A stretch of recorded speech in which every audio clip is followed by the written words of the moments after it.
Patuloy na isinusulong ng Bangsamoro government ang reintegration at peace-building efforts nito matapos mabigyan ng ayuda ang 50 dating miyembro ng Local Threat Groups o LTGs sa ilalim ng Project Tugon.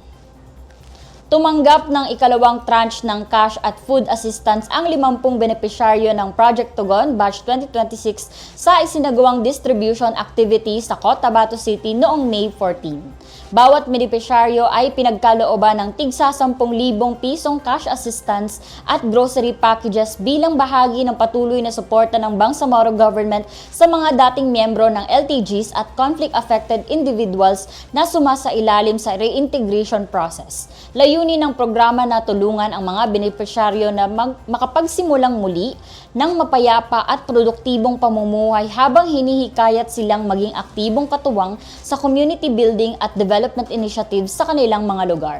Sa kanyang mensahe, binigyang diin ni Director of Interior Affairs Services, Attorney Marvin Mukamad, ang kahalagahan ng pagkakaisa, disiplina at pakikipagtulungan sa mga programa ng pamahalaan upang makamit ang pangmatagalang kapayapaan at katatagan sa rehiyon. Anya, patuloy sa prioridad ng Bangsamoro government ang pagbibigay ng gabay, suporta at oportunidad sa mga dating miyembro ng LTGs at mga nasa laylayan ng lipunan upang matulungan silang makabalik sa normal at maayos na pamumuhay.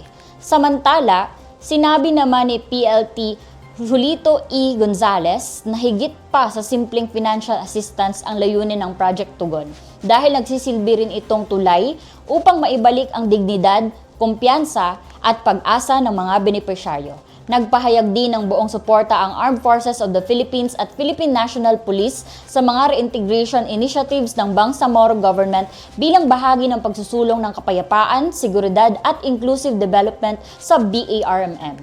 Patuloy namang pinalalakas ng Bangsamoro government ang mga programang pangkapayapaan upang mas maraming dating combatants at conflict-affected individuals ang magkaroon ng pagkakataong makapagsimula ng bagong buhay sa lipunan.